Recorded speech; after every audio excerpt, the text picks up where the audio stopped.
We're debating the obsessiveness of watching the same thing over and over. I really feel like you're saying better to be addicted to Jack Daniels than vodka. You're supposed to chew your food so much more than I chew it.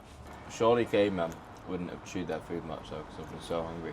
But it wouldn't have been as easy to like just eat, would it? So you'd have meat that would just be tough. Not putting that lion they just killed in the barbecue. Yeah.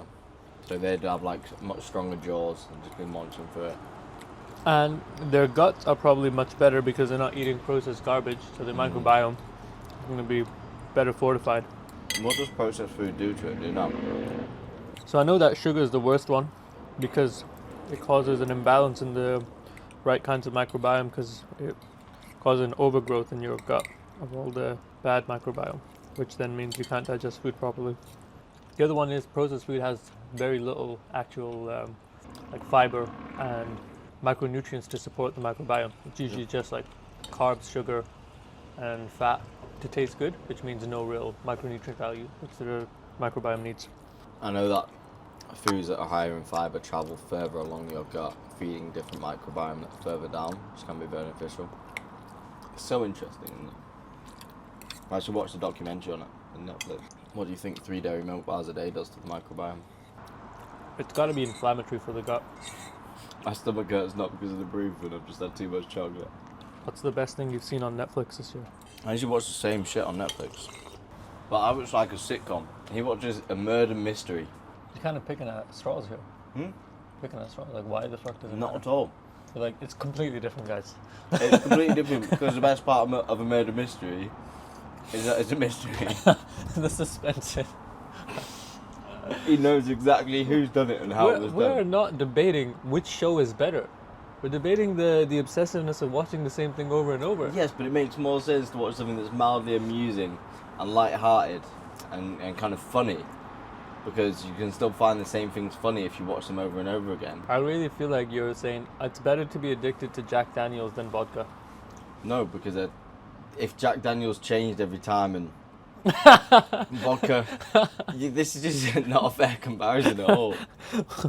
The fundamental assumption is neither of those like are good because you're watching. I didn't say that they weren't, but I'm just saying that surely one of them is more entertaining because. But you're now arguing for what's more entertaining.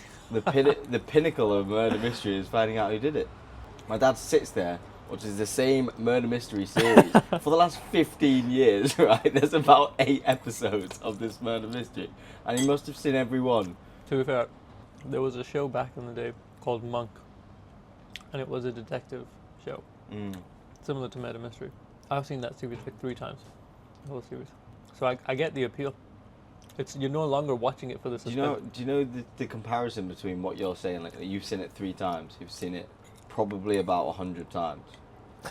Have you asked him, yo buddy, what's going on here? Yeah. And what did he say? Man, he just doesn't really speak to me. He doesn't really speak to me. He's just like... Okay, let's pretend you're your dad, Alright, right? okay, this could be fun. So Dad, what's the deal with watching the show over again? Like, I bet there's some new stuff out you could watch. Yeah, I just like it. You know, I've got an awesome recommendation for this new series out. We can watch it together. What do you say? Yeah, maybe later. But you know what's going to happen, right? In this episode. Yeah. And that's cool with you. Yeah. So what do you like about it? I don't know. But this is that is maybe he wouldn't say I don't know. He would just say yeah, I just like it. Something like that. So are you telling me he just doesn't have that like level of thought or complexity going on? That's not what it is. He just can't be asked speaking to people. He's so transfixed on his show. No way. Yeah. This almost sounds like a mental condition, man. Well, we got to be careful you don't fall into that trap because you know how it goes, I would right? never fall into that trap. People take after their parents. I'd be very conscious. I think when you're a kid and you grow up missing certain qualities that you think a parent should have, in my head it would make you more likely to try and aspire to have those qualities if you were ever a parent. So if I'm ever a dad, I'm going to make sure that for at least like an hour a day. Your kid is not gay. Man, my kid will not be gay. My kid will not be broke. My kid will not be... You have massive tibs. He will have massive tibias. He will not skip tib day.